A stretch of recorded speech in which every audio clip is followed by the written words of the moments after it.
একদিকে Russia Ukraine, অপরদিকে Iran Israel, চলছে সর্বাত্মক যুদ্ধ। আমাদের হাতে এসেছে গুরুত্বপূর্ণ আপডেট আন্তর্জাতিক সংবাদ। শুরুতেই থাকছে নেতানিয়াহুর উপর খেপেছে এরদোয়ান, সৌদি যুবরাজকে ফোন। এবারে জানিয়ে দিব ইরান ইসরায়েলের সংঘাতের অবসান হওয়া উচিত বলছে ডোনাল্ড ট্রাম্প। আরও জানাবো আয়রন ডোমও রক্ষা করতে পারল না এবার ইসরায়েলকে। এদিকে মিসাইল ছুড়ল ইরান, ইসরায়েলিদের নিরাপদ আশ্রয় থাকার নির্দেশ দিল আইডিএফ।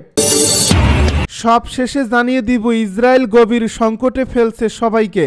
এতক্ষণ শুনছিলেন আপডেট আন্তর্জাতিক সংবাদের শিরোনাম, এবারে বিস্তারিত। তবে তার আগে অনুরোধ রইল ভিডিওটিতে একটি লাইক এবং কমেন্ট করে জানিয়ে দিন ভিডিও সম্পর্কে আপনার মূল্যবান মতামত। আরও জানিয়ে দিন ভিডিওটি কোথা থেকে দেখছেন বা কোন জেলা থেকে দেখছেন। নেতানিয়াহুর উপর খেপেছে এরদোয়ান, সৌদি যুবরাজকে ফোন। তুরস্কের প্রেসিডেন্ট রিসেপ তাইয়েপ এরদোয়ান বলছেন আঞ্চলিক স্থিতিশীলতার জন্য সবচেয়ে বড় হুমকি বেনিয়ামিন নেতানিয়াহুর ইসরায়েল। সৌদি আরবের যুবরাজ মোহাম্মদ বিন সালমানের সঙ্গে ফোন আলাপে কথা বলেন তিনি। এরদোয়ান বলেন চলমান উত্তেজনা কমাতে ইসরায়েলকে অবশ্যই থামাতে হবে। পারমাণবিক বিরোধ কেবল আলোচনার মাধ্যমে সমাধান করা যেতে পারে। এদিকে ইসরায়েলের সঙ্গে চলমান হামলা পাল্টা হামলার মাঝে ইরানের প্রতি পূর্ণ সমর্থন প্রকাশ করছে পাকিস্তান। পাশাপাশি বিশ্বের সব মুসলিম দেশকে ইসরায়েলের বিরুদ্ধে ঐক্যবদ্ধ হওয়ার আহ্বান জানিয়েছে দেশটি। শনিবার পাকিস্তানের জাতীয় পরিষদে বক্তব্য রাখার সময় প্রতিরক্ষা মন্ত্রী খাজা আসিফ বলেন, আমরা ইরানের পাশে আছি এবং তাদের স্বার্থ রক্ষায় প্রতিটি আন্তর্জাতিক মঞ্চে সমর্থন জানাবো। তিনি আরও জানান, ইসরায়েল, ইরান, ইয়েমেন ও ফিলিস্তিনকে লক্ষ্যবস্তু করে আক্রমণ চালাচ্ছে। মুসলিম দেশগুলো যদি এখন ঐক্যবদ্ধ না হয় তাহলে প্রত্যেককেই একই পরিণতির মুখোমুখি হতে হবে। পাকিস্তানের প্রতিরক্ষা মন্ত্রী মুসলিম দেশগুলোর প্রতি অবিলম্বে ইসরায়েলের সঙ্গে কূটনৈতিক সম্পর্ক ছিন্ন করার আহ্বান জানান। এর পাশাপাশি তিনি ইসলামী সহযোগিতা সংস্থাকে জরুরি বৈঠকে বসে ইসরায়েল ইস্যুতে একটি যৌথ কৌশল নির্ধারণের প্রস্তাবও দিয়েছেন। খাজা আসিফ আরও বলেন, ইরানের সঙ্গে পাকিস্তানের সম্পর্ক রয়েছে এবং ইসলামাবাদ এই সংকটময় সময়ে তেহরানের পাশে দাঁড়িয়েছে। পাকিস্তানের উপপ্রধান ও পররাষ্ট্রমন্ত্রী ইশাক দার ইরানি ভূখণ্ডে ইসরায়েলের হামলাকে ইরানের সার্বভৌমত্বের নগ্ন লঙ্ঘন হিসেবে অভিহিত করছেন। ইরান ইসরায়েলের সংঘাতের অবসান হওয়া উচিত বলছে ট্রাম্প। যুক্তরাষ্ট্রের প্রেসিডেন্ট ডোনাল্ড ট্রাম্প বলছেন ইরান ইসরায়েলের সংঘাতের অবসান হওয়া উচিত। সামাজিক যোগাযোগ মাধ্যমে দেওয়া এ পোস্টে কথা জানিয়েছেন বলে নিশ্চিত করছে কাতার ভিত্তিক সংবাদ মাধ্যম আল জাজিরা। ডোনাল্ড ট্রাম্প জানিয়েছেন ভ্লাদিমির পুতিনের সঙ্গে মধ্যপ্রাচ্য এবং ইউক্রেনের সংঘাত নিয়ে কথা বলছিলেন তিনি তার অভিমত জানিয়েছেন। তিনি বলছেন ইসরায়েল ইরানের এই যুদ্ধেরও অবসান হওয়া উচিত, পাশাপাশি রাশিয়া ইউক্রেন যুদ্ধেরও অবসান হওয়া উচিত। এদিকে ইসরায়েলে আবারও বড় হামলা চালাতে যাচ্ছে ইরান। কয়েক ঘন্টার মধ্যে এই হামলা চালাবে বলে আশঙ্কা করা হচ্ছে। ইরানের রাষ্ট্রীয় টিভির বরাত দিয়ে তথ্য জানিয়েছে কাতার ভিত্তিক সংবাদ মাধ্যম আল জাজিরা। আল জাজিরা জানিয়েছে কয়েক ঘন্টার মধ্যে ইসরায়েলে বড়সড় ও ধ্বংসাত্মক হামলা হবে বলে আশঙ্কা করা হচ্ছে। এদিকে ইসরায়েল আগেই ধারণা করছিল শনিবার রাতে আবারও ক্ষেপণাস্ত্র হামলা চালাতে পারে ইরানের সামরিক বাহিনী। ইসরায়েলি আর্মি রেডিওর প্রতিবেদনের বরাত দিয়ে আল জাজিরা জানিয়েছে তেহরানের এই হামলার বিষয়ে সতর্ক করছে ইসরায়েলি সেনাবাহিনী। শুক্রবার রাতে ইসরায়েলে যেভাবে ইরানের বিভিন্ন স্থানে দফায় দফায় হামলা চালিয়েছে ইরান, ঠিক একইভাবে আবারও হামলা চালাতে পারে তেহরান।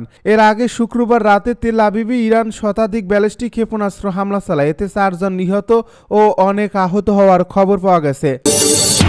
আয়রন ডোমও রক্ষা করতে পারল না ইসরায়েলকে।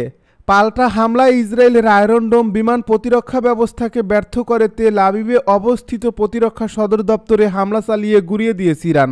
শনিবার ভোরে ইসরায়েলি ভূখণ্ড লক্ষ্য করে ইরান বেশ কয়েকটি ব্যালিস্টিক ক্ষেপণাস্ত্র হামলা চালিয়েছে। যেসব স্থানে আঘাত হানা হয়েছে তার মধ্যে রয়েছে তেল আবিবের কিরিয়া এলাকা, যেখানে ইসরায়েলের সামরিক সদর দপ্তর এবং ইসরায়েলি প্রতিরক্ষা মন্ত্রণালয় অবস্থিত। মধ্য ইসরায়েলের বিভিন্ন অংশে ইরানের একাধিক ক্ষেপণাস্ত্রের আঘাত হানে। এতে বেসামরিক হতাহত এবং দৃশ্যমান ক্ষয়ক্ষতির ঘটনা ঘটছে। এই ঘটনাটি ইসরায়েলের বিখ্যাত বিমান প্রতিরক্ষা নেটওয়ার্ক, যার মধ্যে ব্যাপকভাবে প্রশংসিত আয়রন ডোম সিস্টেম রয়েছে, তার উপর নতুন করে নজরদারি শুরু করছে। 15 সেকেন্ডের ভিডিও ক্লিপে দেখা যায় ইসরায়েলের আয়রন ডোম একটি ইরানি ক্ষেপণাস্ত্রকে বাধা দেওয়ার চেষ্টা করছে। তবে এই ক্ষেপণাস্ত্রটি ওই আয়রন ডোম ভেঙে চোখের পলকে প্রতিরক্ষা সদর দপ্তরে আঘাত হানে। এই ক্লিপটি শুরু হয় বিকট শব্দে বেরিয়ে আসা প্রজেক্টাইল দিয়ে, তারপর আলোর ঝলক এবং আগুনের একটি গোলা বিকট শব্দে ভবনটিতে আঘাত করে।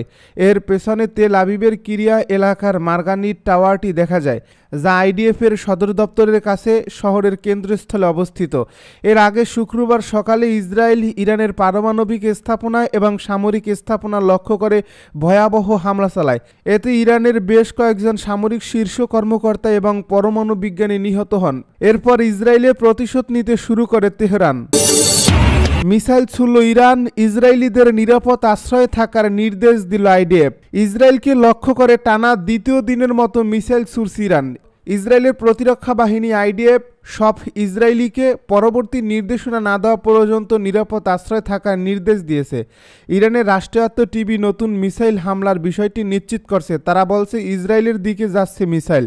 আইডিএফ জানিয়েছে ইরান থেকে ইসরায়েলের দিকে মিসাইল নিক্ষেপের বিষয়টি তারা শনাক্ত করছে, তা প্রতিহত করার জন্য কাজ চলছে। পরবর্তী নির্দেশনা না দেওয়া পর্যন্ত সব ইসরায়েলিকে নিরাপদ আশ্রয়ে থাকার নির্দেশ দেওয়া হলো। সংবাদ মাধ্যম আল জাজিরা জানিয়েছে ইসরায়েলের তেল আবিব শহর থেকে ধারণ করা সরাসরি ভিডিওতে দেখা গেছে তেল আবিবের আকাশে কয়েক ডজন মিসাইল এসে পৌঁছেছে। দখলদারদের প্রতিরক্ষা ব্যবস্থায় এসব মিসাইল ভূপাতিত করার চেষ্টা করেছে। এছাড়া জর্ডানের রাজধানী আম্মানেও বিস্ফোরণের শব্দ শোনা গেছে। ধারণা করা হচ্ছে ইরান যেসব মিসাইল ছুড়ছে তার কিছু তারা ভূপাতিত করেছে বা করার চেষ্টা করছে। ইসরায়েল গভীর সংকটে ফেলছে সবাইকে।